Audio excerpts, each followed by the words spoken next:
ये कई लोगों के मन में रहता है कि लोकसभा क्या है, राज्यसभा क्या है, विधानसभा क्या है, विधान परिषद क्या है।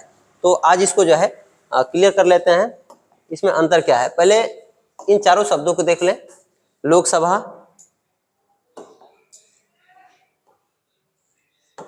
लोकसभा, राज्यसभा, विधानसभा और विधान परिषद, चार शब्द हैं। इन चारों के बारे में ही समझना है। तो सबसे पहले जो है, कलर ढंग का नहीं है, देखो अपने यहाँ दो तरह की व्यवस्था है, एक है केंद्र और एक है राज्य। एक और भी है, उसको इसी में रख लेते हैं, वो थोड़ा सा अलग है। केंद्र शासित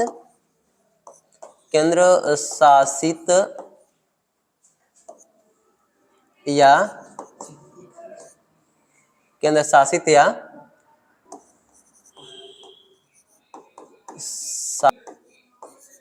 क्षेत्र, तो ये थोड़ा सा अलग है। तो केंद्र और राज्य, ठीक है, ये दो चीजें हैं। केंद्र में है जो सदन, इसके हैं 3 अंग। एक है लोकसभा, एक है राज्यसभा और एक है राष्ट्रपति, ठीक है। उसी तरह से राज्य में जो सदन है, मतलब इसी के जैसा सिमिलर, ठीक है, ये है। इसमें भी 3 है, इसके भी 3 अंग है, इसके 3 अंग है। पहला है विधानसभा, एक है जैसे कि उसमें था लोकसभा, यहाँ पे है विधानसभा। जैसे इसमें राज्यसभा, उसी तरह यहाँ है विधान परिषद, और तीसरा है राज्यपाल, ठीक है। तो ये बेसिक अंतर है इसमें कि एक केंद्र का और एक राज्य का है।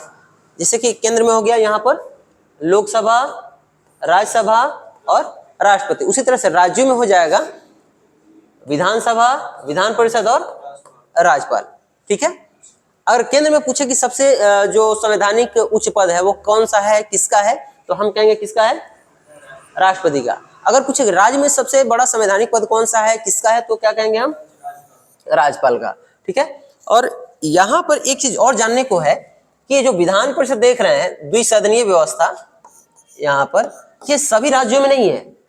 अधिकांश राज्यों में सिर्फ एक ही है, कौन, विधानसभा, और विधानसभा के बाद डायरेक्ट आ जाते हैं कौन, राज्यपाल। ये तीसरा है ही नहीं, सब में नहीं है। तो ऐसे ऐसे कितने राज्य हैं जिसमें ऐसी व्यवस्था है? टोटल ऐसे कितने राज्य हैं? 6 राज्य हैं। 6 का नाम है, 1 2 करके ही लिख देते हैं।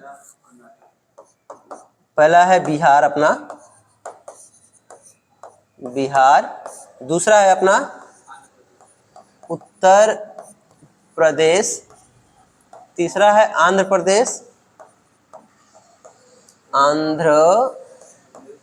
प्रदेश, और चौथा है तेलंगाना। 5वां है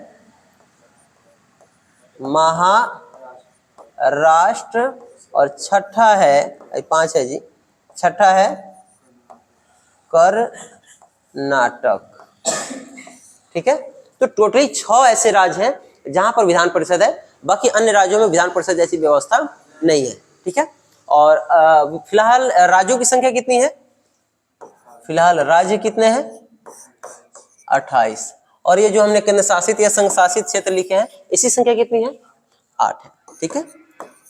तो ये भी ऑब्जेक्टिव आपसे पूछ सकता है, याद रखेंगे। ये तो आपसे काफी महत्वपूर्ण हो गया, ये पूछ ही सकेगा, काफी महत्वपूर्ण है। ये पूछेगा कि निम्नलिखित में से किन राज्यों में विधान परिषद नहीं है। तो पहले हम है वाला याद कर लेंगे और है वाला के आधार पर देख लेंगे कि इसमें नहीं है, ठीक है। तो इसको अगर चाहो तो इसी तरह से इसी वे में नोट कर सकते हो।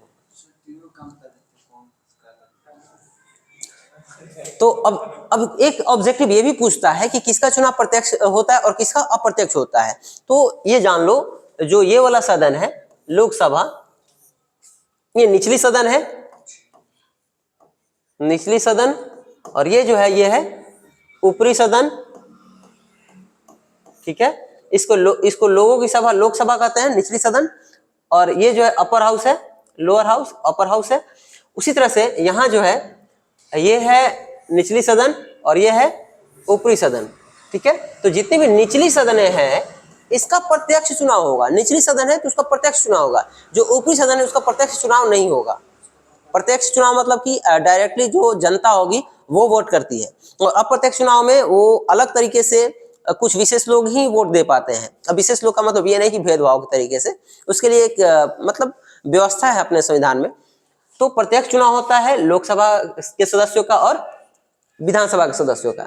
जैसे कि अगर सिंपल वे में समझे हम तो यूं समझ लो कि जो अभी मोदी सरकार कुछ देर पहले बनी है, एनडीए सरकार कह लो, तो वो जो बनी है तो वो जो चुनाव हुआ था उसको कहेंगे लोकसभा का चुनाव। और अभी जो अपने बिहार में हुआ था नीतीश चाचा वाला चुनाव, वो हुआ था कौन सा चुनाव? विधानसभा वाला चुनाव, ठीक है। तो विधानसभा और लोकसभा इन दोनों का चुनाव प्रत्यक्ष रूप से होता है। इसके अलावा हम लोग दूसरा तो वोट देते भी नहीं है, चुनाव होता भी नहीं है, हालांकि आप लोग तो अभी वोट देते भी नहीं होंगे, ठीक है। तो इस तरह से इससे ऑब्जेक्टिव आपसे पूछेंगे।